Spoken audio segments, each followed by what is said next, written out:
Assalamualaikum warahmatullahi wabarakatuh. Yang saya hormati mentor kita angkatan 3842 di Prodi SD SPD. Yang saya hormati Bapak Ibu serta orientasi pengenalan nilai dan etika di instansi. Yang alhamdulillah hari ini kita bisa kumpul bersama dalam kegiatan seminar hasil orientasi. Bapak Ibu, mungkin saya agak taktis menggunakan waktu, jadi mungkin yang sudah ada di tempat Bapak Ibu mungkin ya, sebelum saya langsung saja ya Bapak Ibu. Jadi untuk struktur laporan ini ada 5 bab Bapak Ibu ya. Seperti Bapak Ibu tahu sendiri bahwa di bab pertama itu terkait dengan undang-undang ya. Ini ada latar belakang yang terkait dengan regulasi undang-undang yang berlaku, kita uraikan di sana. Lalu berikutnya maksud dan tujuan, waktu dan tempat. Nah, untuk waktu dan tempat seperti Bapak Ibu ketahui bahwa kita mulai kemarin tanggal 15 Oktober sampai 18 Oktober itu full learning ya di BPSDMD ya. Jadi yang berikutnya tanggal 21 sampai 24 Oktober kita akan untuk learning di via Zoom dan sekarang kita lakukan seminar di tanggal 25 Oktober di SMA. Berikutnya Bapak Ibu di bab 2, nah, ini terkait dengan nilai dan etika pemerintah Provinsi Jawa Tengah. Ini ada visi-misi, saya yakin juga sama dengan di tempat Bapak Ibu karena sebenarnya sama. Lalu berikutnya ada struktur organisasi dan tata kerja atau SODK. Yang berikutnya manajemen kepegawaian dan penilaian kinerja BPK.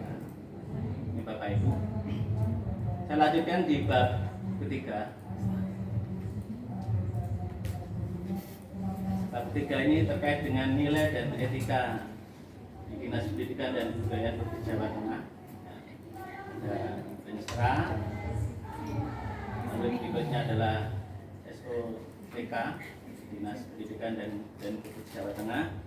Lalu yang berikutnya yang C adalah tupoksi. Nah, tupoksi BPK di Dinas Pendidikan dan Kebudayaan Provinsi Jawa Tengah.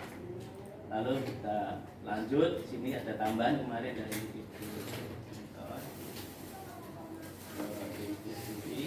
itu terkait dengan satuan pendidikan kita masing-masing.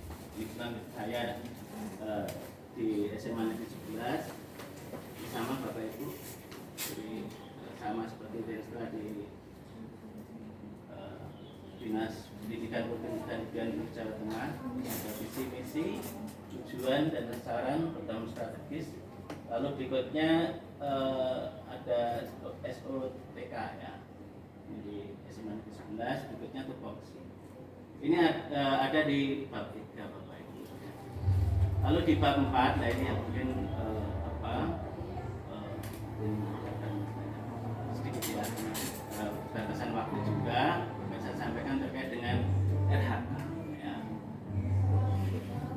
Ini ada paparan sedikit terkait dengan pemula kinerja pegawai ASN ya.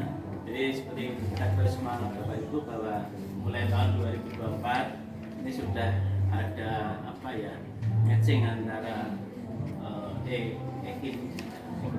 BKN dengan aplikasi BL. Itu ya Bapak Ibu ya. Sehingga ini memudahkan kita untuk membuat RHK.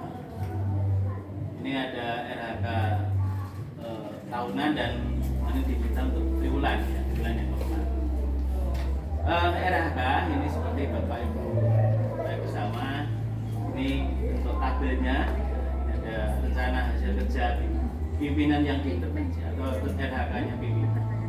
Lalu berikutnya kita laksanakan ya, grup PPK kita melaksanakan RHK. Lalu berikutnya, Bapak Ibu, di tabel berikutnya ada aspek. Ini meliputi kuantitas, kualitas, dan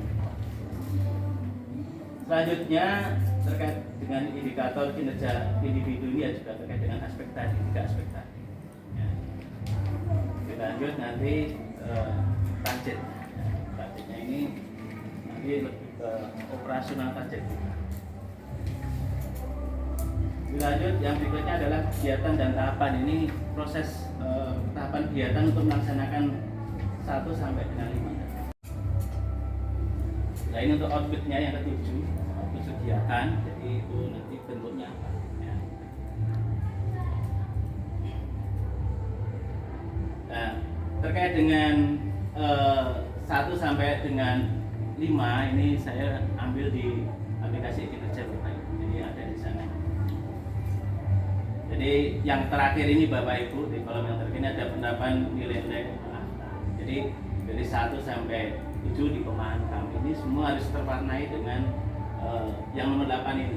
Nah, jadi penerapan nilai-nilai berakhlak ini harus mewarnai dari 1 sampai 7. Berikutnya Bapak Ibu, ini untuk RHK saya. RHK saya langsung saja ya. Nah ini ada yang untuk 1 tahun ini, ya, juga 1 tahun ini ada 5 RH. Yang pertama yang saya kerjakan ini yang di Ekin ini khususnya KUSP. Ini terkait dengan acuan dalam peningkatan pembelajaran. Itu Bapak Ibu.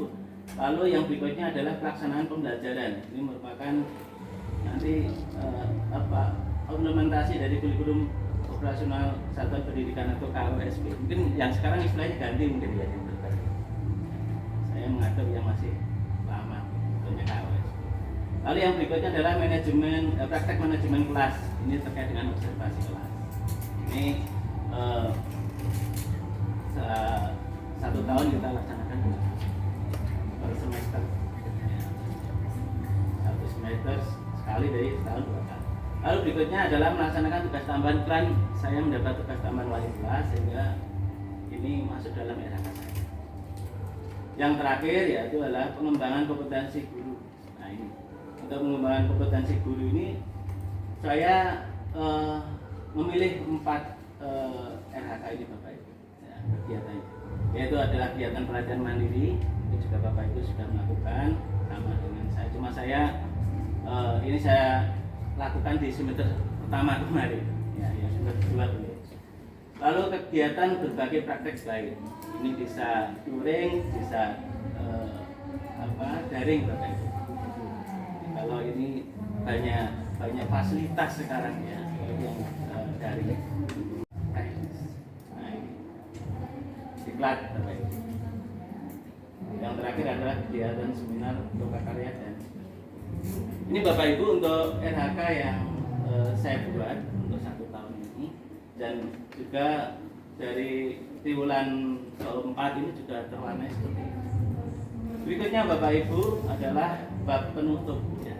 Bapak Ibu ini ada kesimpulan dan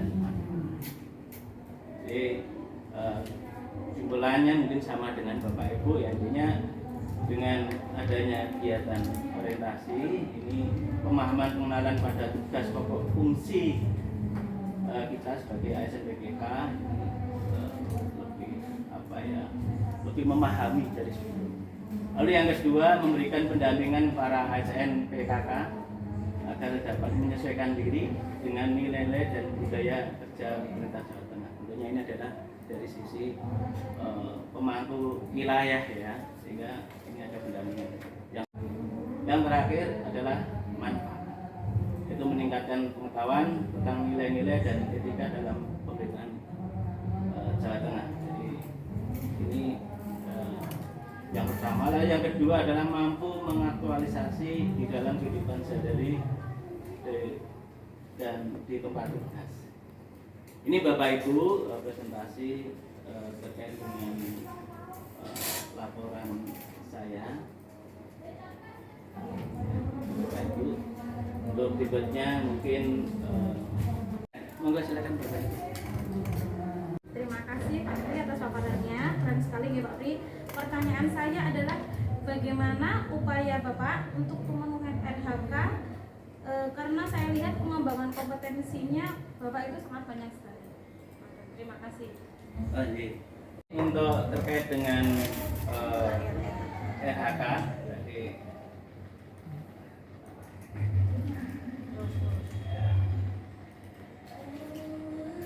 ini terkait dengan apa ya? Saya tertarik di PMM. Ya. Di sana terwadai ada untuk kegiatan pengembangan kompetensi, salah satunya ada 4 poin. Nah, upaya saya ini sekarang kan banyak kegiatan yang diselenggarakan secara daring. Jadi kalau umpamanya pas liburan kemarin itu banyak waktu kita gunakan. Itu seperti itu Bapak. Lalu yang berikutnya, alhamdulillah di unit kerja kita itu juga sering menyelenggarakan terutama untuk kaitan berbagi praktek baik. Ya, yang saya masih kurang itu baru di ini kegiatan pelatihan mandiri. Tapi ini rencana kami tidak banyak, jadi sudah terpenuhi sampai periode ini.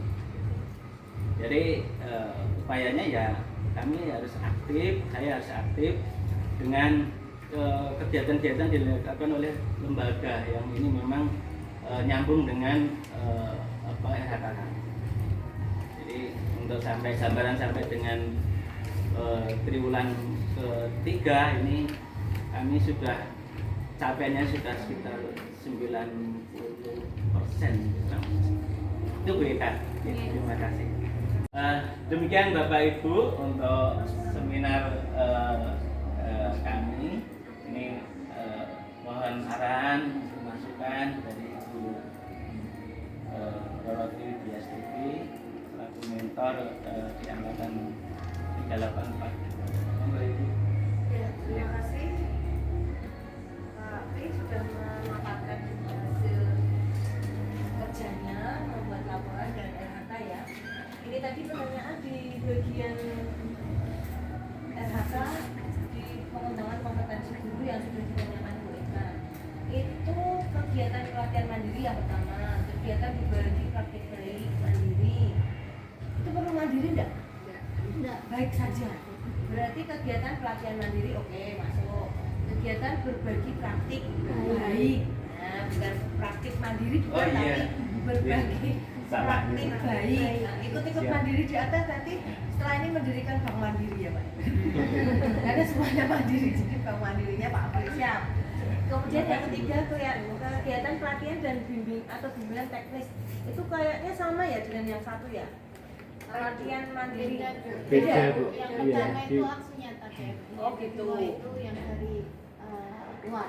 Oh gitu ya. Ini aksi nyata PMM itu yang nomor 1, pelatihan mandirinya. Tapi yang ini kan sepertinya mirip ya, tapi ternyata ada dari luar. Kemudian seminar lomba karya dan webinar juga dari luar. Ya, seperti itu, guys. Nah, ini intinya hanya pengembangan kompetensi dulu yang variannya seperti ini. Oke, berarti ini bisa lanjut. Saya koreksinya di baliknya saja.